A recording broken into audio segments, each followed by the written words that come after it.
Hi, everybody, and welcome back to Know to Grow, a light to heavy duty podcast hosted by me, Chandler Kohn. Today, I have Tyler Robertson on with Diesel Laptops. Tyler is based in Columbia, South Carolina, which is where I happen to be from as well. So let's hop into it, Tyler. You bootstrapped the company, less than 10 years ago, and now have grown to around $100 million in revenue. Kudos to you. It's really tough to get there as an individual entrepreneur. So tell us a little bit about Diesel Laptops, and then let's kind of jump into your background and we'll ask some questions. Well, first of all, I love the name of the podcast because heavy duty is what we do, right? So heavy duty commercial trucks and equipment is what Diesel Laptops does. And where it started with just like selling diagnostic tools, it's really transformed into us being a solution for technician efficiency. So what Diesel Laptops does is 5 things. Number one, diagnostic tools, like the Amazon of diagnostic tools, everything from little Bluetooth code readers to like these $10,000 level, dealer level tools. Tools only tell you what's wrong. They don't tell you to fix it. So we built the Wikipedia of parts and repair information. There, now you can have your wiring diagrams, your step-by-step, and all this other information you need off the diagnostic tools. We also built a call center staff with diesel technicians for the old phone a friend. And we have online learning and classroom training centers throughout the United States. We teach diesel technicians how to properly troubleshoot. And we recently acquired another company about 5 or 6 months ago that does 24/7 remote monitoring and predictive AI. So we're doing what we do in the shop, but we're going to move it into the in-cab and in the cloud, essentially. So our industry, like every other industry, is constantly evolving and changing as time marches on here. Excellent. And who was the acquisition? Yeah, the company's called Pretact. So just to give the audience a little background here, there's really 3 companies in North America that did predictive AI for commercial truck. So this is for like before your tire blows, before your brakes are going to fail, like those types of things. Predictive is a really hard thing to sell because at the end of the day, you go sell it to a business and the other business has to justify why they're spending these hundreds of thousands of dollars a year and where's the ROI on it. And when you can't prove there was an actual ROI, it gets really difficult sometimes. So all these companies have been struggling. And Pretact is the same situation. They had a couple nice accounts, small company, upstart, a couple million in revenue, and they weren't getting the renewals. And a big customer, a big part of their customer base, decided not to renew. And they were kind of like caught in a hard spot. And we swooped in because I didn't want to buy a predictive company. It's not why I did it. What they didn't realize is what they had was the ability to do 24/7 monitoring on commercial trucks. And they already had their diesel technicians in their call centers. So they're using AI and humans to diagnose these problems, either reactive or proactive. And I was like, man, this is exactly what we want to do here at Diesel Laptops. We want to have it so now, like the way the world works today is trucks break down and then it's all reactive and we're sending people out to them, we're towing them places and doing all these things. So now it's like, well, why can't we just diagnose these things as they're driving down the road or when it first happens? If we can even do that before a technician even arrives, we can at least give a whole bunch of knowledge to the fleet manager, the repair shop, everybody involved to get that thing back on the road quicker.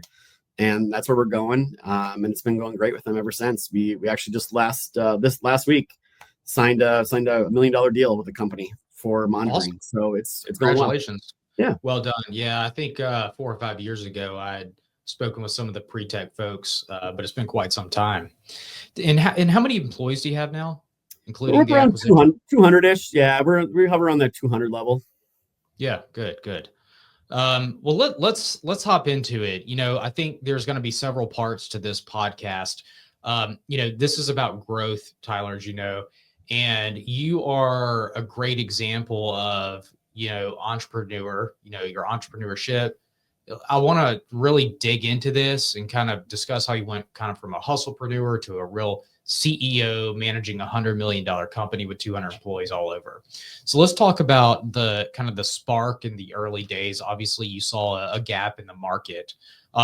Tell us a little bit about the original idea and how that came to fruition.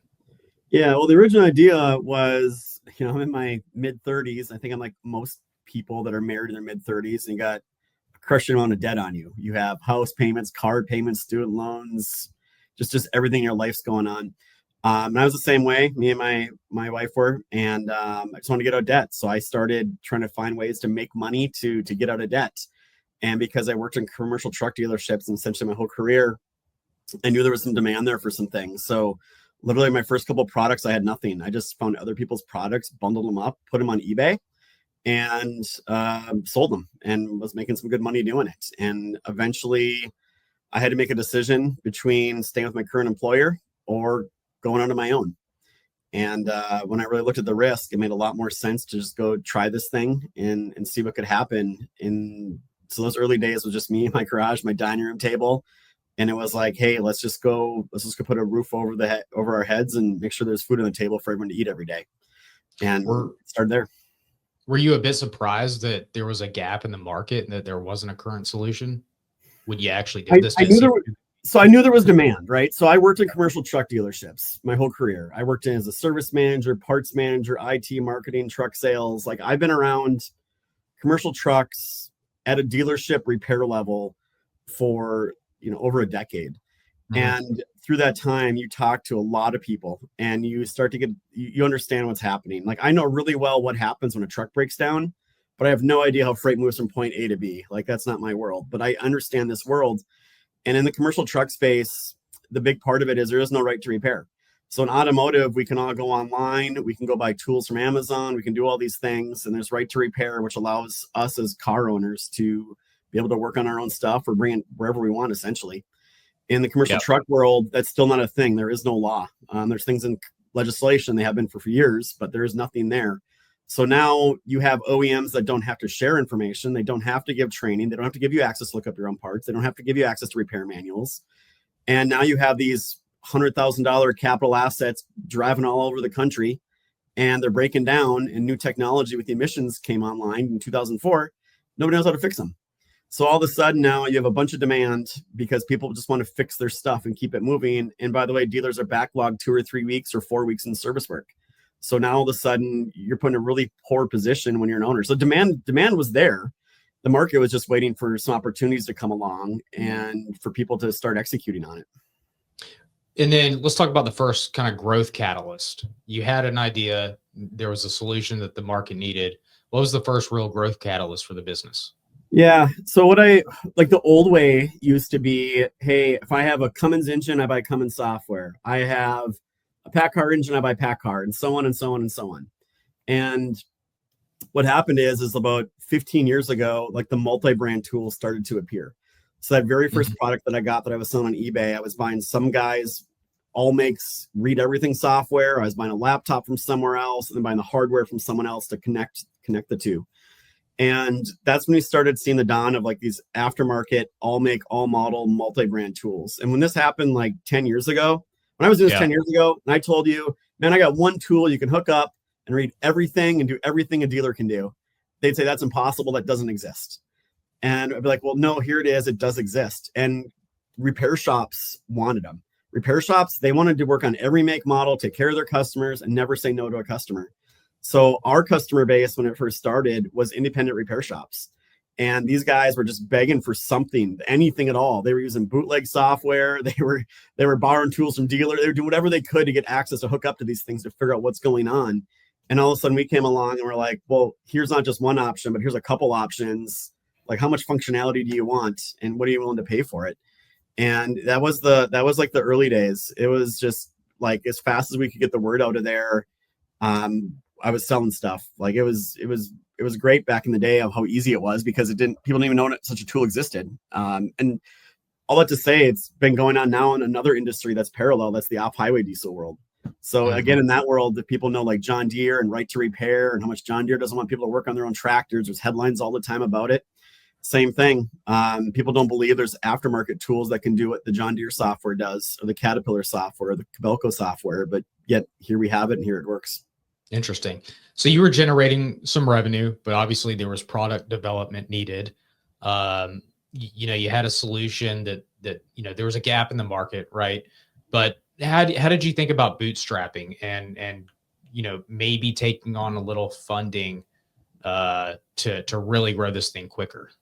Yeah, I didn't, man, in those early days, those first couple of years, I just told people I was like too dumb to know any different. I was just like, you know what? I live, very modest. I need to take all this money and just keep putting it back in the company. So I didn't take any disbursements out of the company, I think for like 7 years. I just kept it all in there. So every time I made a profit, put it back in. And I didn't have a choice because the company was growing so fast. And we were growing fast, inventory, receivables, R&D, and then taxes on top of that. It just like piles on, and it's really freaking difficult to grow. And there were some like hairy moments in there, but on the other hand, I was always debt free. So I was like, okay, I'm not going to have any debt. I already paid off my personal debt. I learned that lesson. That was tough. Let's try to not take on debt and try to go do this thing. So yeah, we had a bank credit line and we'd hit it once in a while if we got in a jam. But for the most part, I was just growing as fast as my cash would let me grow. I think if I took on investment money back then, I probably could have even grown faster. But then I also wouldn't be sitting here today with my equity that I have and have a company this size. So like it turned out well in the long run, but in the short term, yeah, it was painful there. And you just got to believe in the long-term vision and believe where it's going. But I had never raised money. I was a service manager and parts man. I worked for somebody else. I wouldn't even know how to do that if I wanted to do that at that point. It was just like a foreign concept to me. Yeah, understood. That's helpful there. And then you mentioned vision. Let's talk about vision versus kind of market feedback. Did you ever have to kind of try to stay balanced versus what you think the market needed versus kind of what it was responding with? Did you ever have to pivot, or were you kind of always on point? No, I mean, we've pivoted like 100 times, right? So like so I've been in this industry forever. And some of the people I hired were also industry people. And my first couple hires were all people from the industry. So we all knew what the problems were. Like we could sit there over beers and like complain about everything. Like we knew the customer pain points. So it wasn't like it was coming from the other side where you see a lot of startups where it's like, I'm a software engineer. I know nothing about this space. I'm going to raise a couple $1 million. I'm going to build a solution. Like in my industry, I've seen that try to play out several times. And it seems like it never quite works out because they don't really understand what the customers want or what they're willing to pay for it. So yeah, it's a constant pivot, but we don't do like customer surveys or asking like, what would you want? Or what do you think you need? Because we feel like, well, we deal with this every day, especially now. I mean, I employ 50 diesel techs in various roles here at the company. So, and our senior executives are from dealerships and repair places. Like we understand this space really well. So we get the pain points. And we talk to enough customers to keep understanding it. So for us, it's still the constant we got to innovate and we got to be better. Because I've seen it happen too many times. I mean, I did it to I was the smallest guy with a little cruddy eBay store selling stuff on the back of my trunk. And there was another company doing 30, 40 million in revenue and we blew right by them. Right. So I'm like, okay, if I don't change and constantly innovate and constantly come up with new solutions and better ways to do this, we're going to be those guys that just get our door blown off by the next upstart. Yeah. And we'll get into this in a few minutes on how you actually implement some of that feedback and the communication between your customers. Product market fit, when you were in the early days, I've been talking about metrics with a few people in terms of growth, because it's kind of hard data, immediate feedback. That data can sometimes guide you in the right direction. Did you have any metrics that you were paying attention to? I mean, back in the early days, my bank account, right? that was the big one. But for the most part, I just got so focused on top line revenue growth. Like I was just so focused there. For better, for worse, I was like, I'm going to focus on two things: sales and marketing, and we'll figure the rest out. And when you do that, you do leave a lot of dead bodies, so to speak, behind you: HR, accounting, tech support, customer service. So in those early days, I went from 3.5 to 7.5 to 16 to 32 to 50 something, like in a heartbeat, or just over a span of a couple of years. And that all caught up with us eventually. A lot of bad things happened. People stole from us, had employee fraud, customer fraud, credit card fraud, all those things that happen when you do that. But we just gave up. We just sacrificed it and said, we're going to go after this top line revenue growth. And that was really the KPI that we focused on in the early days, but it changed. Then it got into like retention, and now we do more strategic planning. So things just change as your company evolves and the size of your company evolves. Yeah. This industry, we see a pretty low customer concentration. And, I think I have a good question would be is, how is your, customer acquisition strategy shifted from, your first 100 customers to now your next 100 to 300 or 100 to 400? How did you change that? Yeah, it's or constantly was there a evolved. change? So back in the early days, it was real simple. Like I was like, I'm gonna own the internet. So every week when I was my early days, I would literally sit down and be like, I'm going to do at least one meaningful thing for SEO, and I'm just going to own this space. I don't have outside sales rep visiting customers. I'm getting all my traffic through the internet. So let's go Mm-hmm. position myself on there. So blog posts, getting on-page SEO, getting backlinks, just doing all the things that you want to do to make sure your site ranks. So in those early days, like, and we did paid search, right? So the early days we did paid search, and we were bidding on our competitors' names, our competitors' products. It's just so I get the phone call so I can convert them to like what I was selling. Today, it's different. Our most expensive keyword we bid on is our own name, because we position ourselves as the experts. Yeah. We get over, like I said, it's a small space, yet we get over 1 million unique visitors a year coming to diesellaptops.com trying to find an answer to a problem they have. So we position ourselves really well there, but marketing constantly has to change. So before it was just like market this thing and just market it to everybody and just do the shotgun thing. And now it's shifted. Now it's like, okay, well, now we got customer personas. This guy's a diesel tech. This guy owns a shop. This guy's a repair tech. This guy owns a fleet. This guy owns a fleet with multiple locations. This guy's enterprise. This guy's, it goes on and on and on. And what we've learned is, well, those are all different marketing conversations, sales marketing points, and those are all different sales conversations. So we have to change how we go to market, how we talk to customers, and how we put them through different sales funnels, some marketing funnels, to keep driving them back to our website. So it's definitely a fun challenge. We definitely have a lot of, several really good marketing people over here and companies we use to do these things. But at the end of the day, you just got to keep getting your name out there and keep repositioning yourself so people understand the value you bring to the market. And probably the biggest pivot that we've had to make is, before people just cared about a tool. Now it's not just a tool.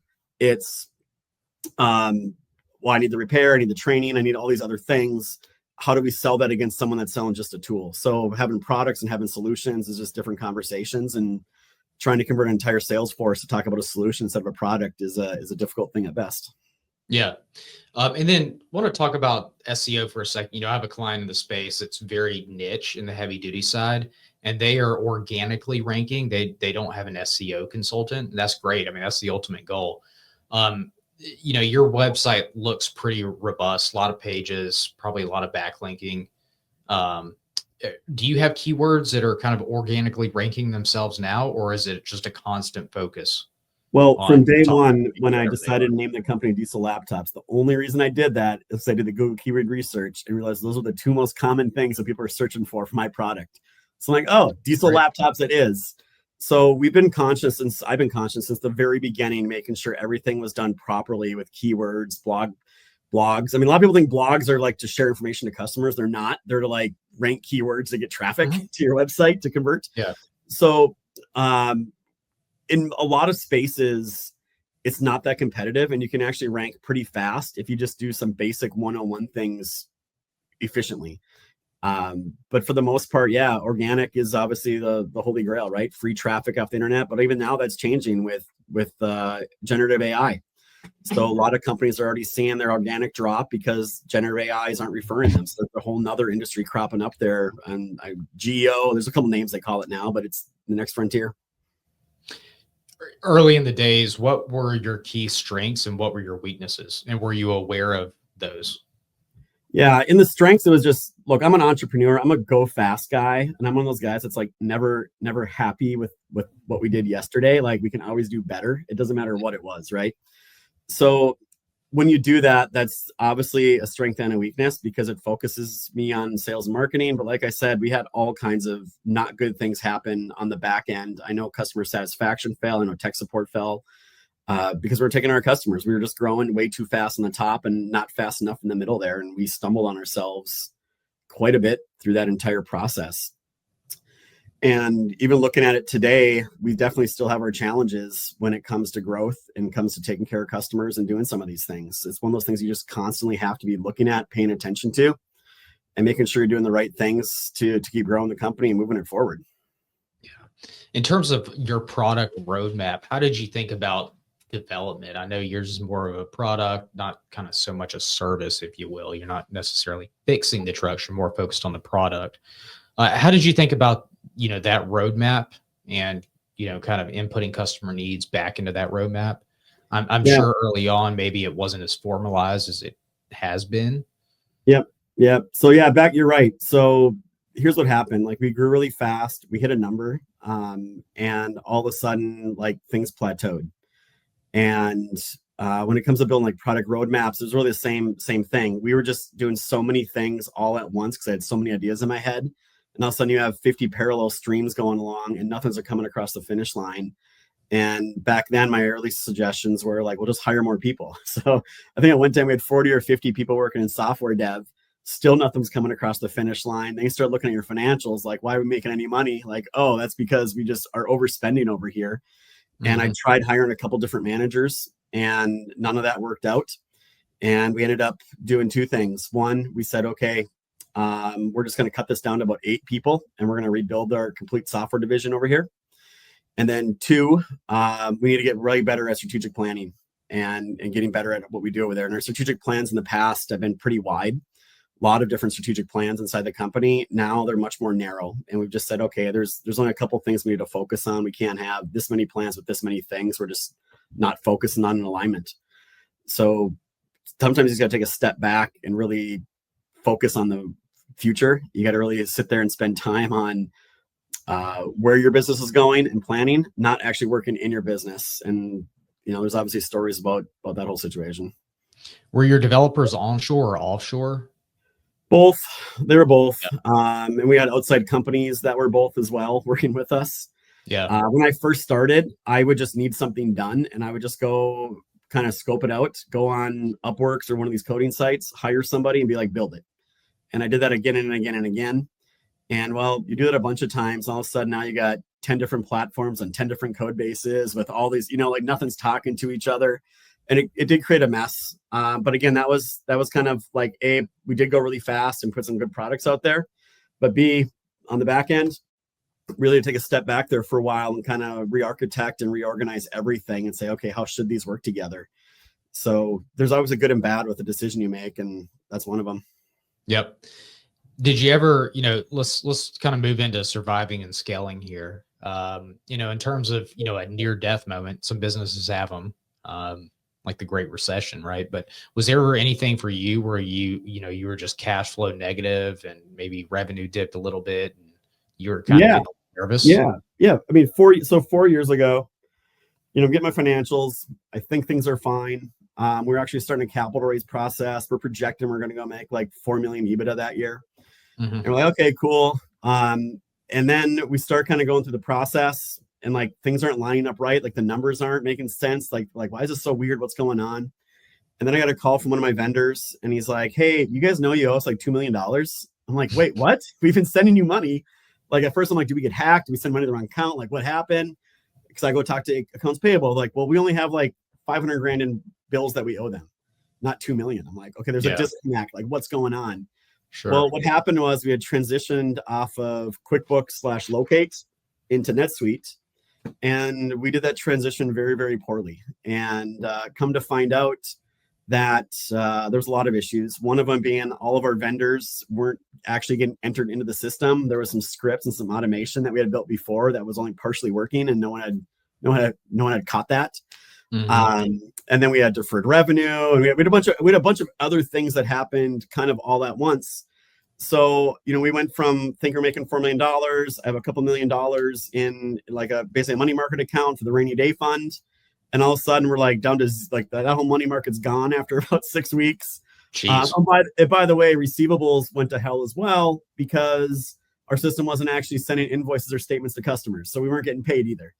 So it was like this whammy of everything happening all at once with messed up financials, money not coming in, bills not being put in the system.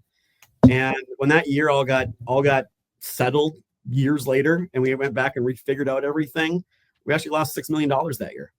But we were flying blind, thinking we were making money at the time. So yeah, that was scary. Not knowing, like all of a sudden all your cash is gone. You don't know where the end of it is. You're starting to tap into your credit line. I'm like, it was that moment too. I was like, man, I'm really glad I didn't have like a lot of debt when this whole thing went down. This would have been catastrophic. But now, what year was this? Good. So it was like 4 years ago when all that happened. It was right around Christmas. Yeah. Yep. Okay. Yep. So 2021-ish. What's that? 2021-ish. Yep. 2021-ish. Yep. So It was a real gut check. And I'm really glad, we did a couple things. I just hired a brand new our first ever competent CFO, and I brought in a COO and a chief revenue officer. I just hired all these people, expensive people. And I'm really glad I did now in hindsight, because I don't know if I would have made it through without having some great leadership here at Diesel Laptops underneath helping. Yep, that makes sense. And when it comes to scaling, sometimes you have to have the business has to be in a position to scale. You have to have scalable technology. You have to have middle management that can help you scale. What were the hardest challenges there getting the business right to scale? Yeah, I mean, you're talking about growth pains, right? So this is what happens with every company in every industry is you get to a certain revenue number and then things just kind of plateau, right? And what it comes down to a lot of times, there's a lot of reasons, right? But you're talking about one of them, and that's operational systems, as we like to call them around here. So whether that's your phone system, your CRM, your ERP system, your warehousing system, whatever it is, sometimes you outgrow it. And that's what we did several times. And it becomes a super painful thing to have to go switch your entire ERP system around, or switch your entire phone system around, your whole CRM system around. I mean, we're switching CRM platforms again this year, but it's a year-long process, and it just sucks all the life out of you and everybody else, and it impacts how your processes are and how you do things inside a business. But it's one of those things that you have to do if you want to keep growing your business to the next level. So for us, it's just being really mindful of we know where we want to get to in 5 years. Here's the bridges and things we have to do. So let's just start knocking them out and doing them. And we just went through one about 2 months ago. We switched our phone system. Our own phone system didn't have the right reporting or call center metrics. I didn't think I'd have a call center with 50 people in it in several different departments 3 or 4 years ago. And we didn't have software to do that. So we had to have that now to understand call routing, how long customer hold times are, and all the things you need to know to be a functionally efficient call center. We didn't have those tools.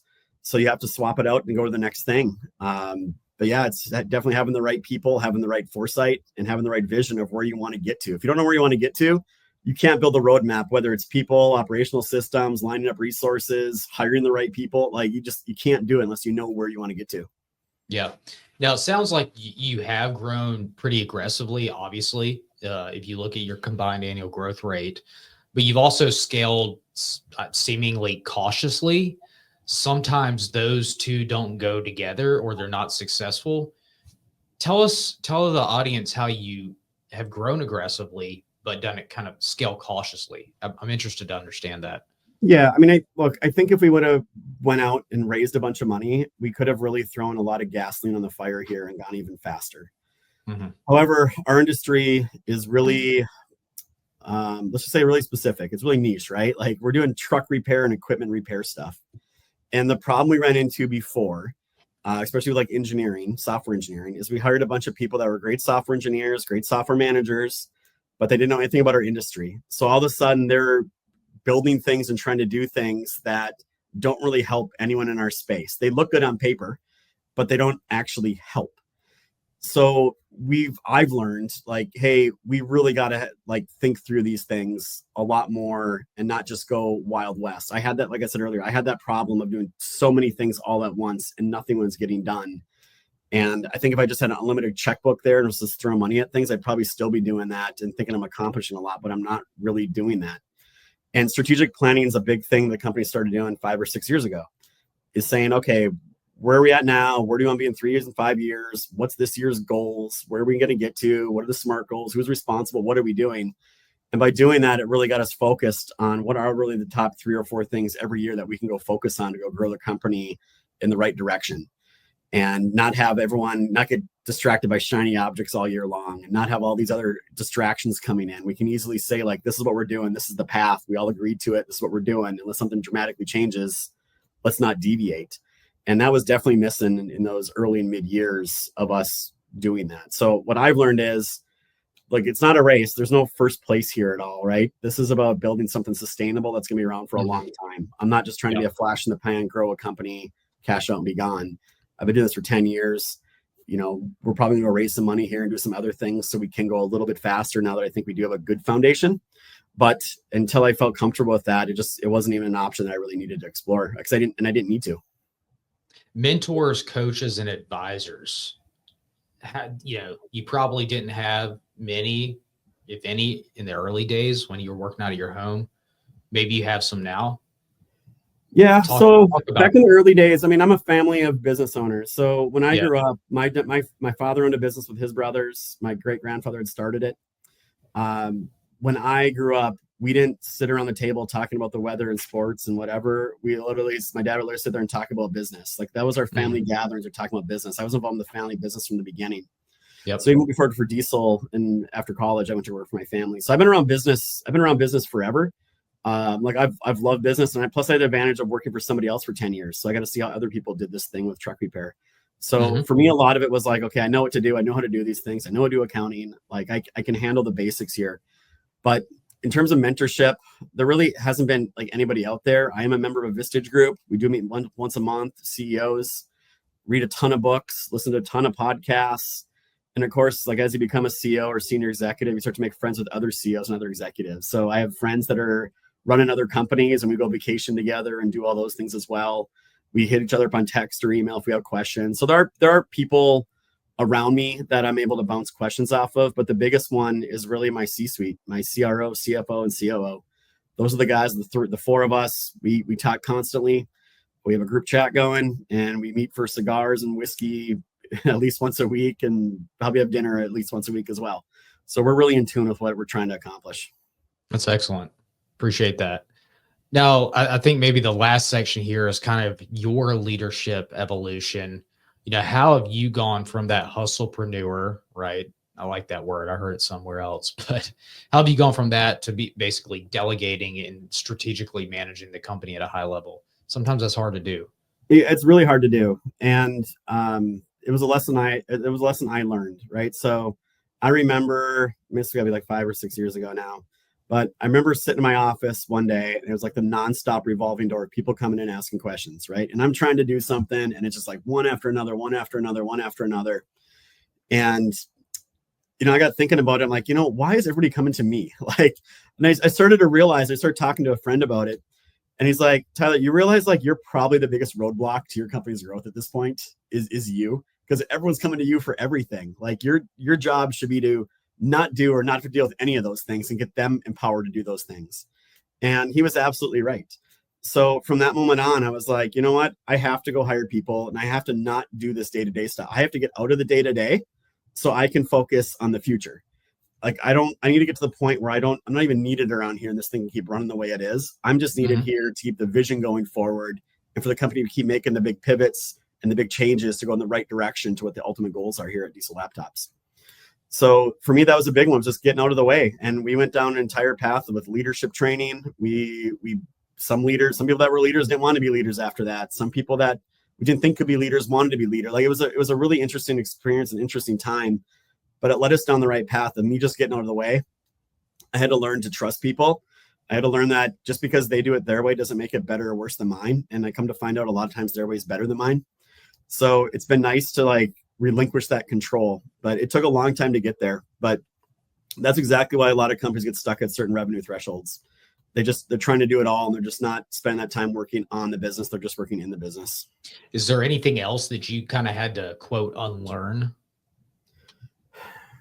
I just had to unlearn. Yeah. I mean, there's been other things, right? So it's like, if I walk around, I used to do this, right? I'd walk around and I'd be like, oh, hey, Joe, like, what's going on with this thing? I haven't heard anything in like a couple weeks or months or whatever. And, he'd answer me. I'm like, cool, that's it. Great. And then I come to find out 2 weeks later, Joe now spent the next 40 hours a week working on this one thing I happened to ask him a question about, not because he wanted to, because he thought it was important to me. Yeah. So I've learned, like, when I undermine or go like down too far and start asking questions, people get really nervous and really squirrely real quick and start acting completely different. So I've really had to learn and trust the managers we have. And it gets hard because now you get separated from things. I used to do everything, right? The packing, the shipping, the sales, tech support. You got to talk to customers every day. Now I don't get that experience. Now it's just something different. So learning to adjust on how your company runs, who's running it, how things are getting done during the day. I mean, there's things I don't even know how they work around here, but it's not my job to. It just knows like, hey, like it works. That's all I need to know about this. Let's not get too deep into the weeds. But as someone someone like me who's an entrepreneur and constantly wants to get involved in things, I've got to learn to like not get involved and take a step back and trust the people that I have there. What's the toughest call you've had to make as an entrepreneur starting Diesel Laptops? Oh man, I know there's been probably a million yeah, of them, but if you yeah. had to pick one, I mean, I'll tell you the biggest one is, what am I doing with this company? Am I going to own this thing forever? Am I going to own it for 3 years and sell it? Am I going to make it an ESOP? Am I going to have my kids run it? Like, what am I doing with this thing? And until I made a decision, and I realized that decision was holding me back. Like, if I want to sell the company, or if I want to turn it into an ESOP, or I want to go public, those are probably 3 different CFOs I need to hire in 3 different directions I need to bring the company, versus I'm going to pass this to my kids and it's a family business for the next 40 years. So that would by far was one of the biggest decisions that I had to make, was what am I doing with this company, and what does the end look like? Because the end comes to all of us, whether we want it to or not. Yeah. Anything that basically negatively impacted your employees, or, essentially maybe their families, besides like, poor performance where you had to let somebody go? Sometimes, I see in the lower middle market, these people become families, right? Like they've had employees with them for 15, 20 years. The employees rely on them. Have you ever had to work through that where you kind of negatively impact somebody and their family for kind of the overall health of the business? Yeah, it happened about 2 years ago. So when we really looked at, I was talking earlier, when we looked at that software engineering division, we had those 40 or 50 people, and we were down to 8. We kind of looked at that like, well, if we're heavy here, where else are we heavy? And you start looking around and you really start questioning, like, well, do we really need this? Is this person really lining up with our strategic goals of where we're going? Or is this really the best use of our resources to invest this much money in this role for this year? Are we overstaffed in some areas? And we just were, being nice, not really cutting people when we knew they weren't performers. Like, where are we? So we went through that whole process, and there was a bunch of cuts we did all at once. When we really looked at it, it was like, the right thing for Diesel Laptops here is kind of do a reset. And there's some people that have been here for a while that, unfortunately aren't. We did everything we could to make that work. But even now, I just had a situation this week. We have someone I'm friends with. My kids are friends with them. They work for me. And unfortunately, like, the company's going a different direction. And it's like, hey, I'm sorry. Like, I like you. We hang out. It's like, we're friends. But like, unfortunately, I just don't have a role for you anymore in the company. And those are hard conversations to have. But at the end of the day, we're not afraid to have hard conversations, because our guiding light's always the same. What's best for Diesel Laptops? And as long as we kind of look at that as our North Star, it doesn't matter how we feel about a situation. Then it's like, you have to do it. And unfortunately, a lot of times the right decisions are the hardest decisions. And that's, I think, trips up a lot of entrepreneurs and business owners too. They don't want to make the hard decisions due to, they feel like they're going to hurt someone or whatever. But honestly, most of those employees, almost all those employees now, they have other jobs. Some are excelling and doing great. I'm still Facebook friends with them. I follow them on LinkedIn. They're succeeding in other areas. So it's not like it's the end of the world. You got to do what's right for your company. Yep. I've heard that kind of a guiding GPS for a business, particularly a young one, is having a game plan, having people, having systems. So GPS, game plan, people, systems. When it comes to making hires, I don't know, maybe you do 2 to 3 interviews per person. I would guess that's 600 interviews if you have 200 people currently. What are 2 to 3 things you look for in these folks that you feel like best translate to a successful employee?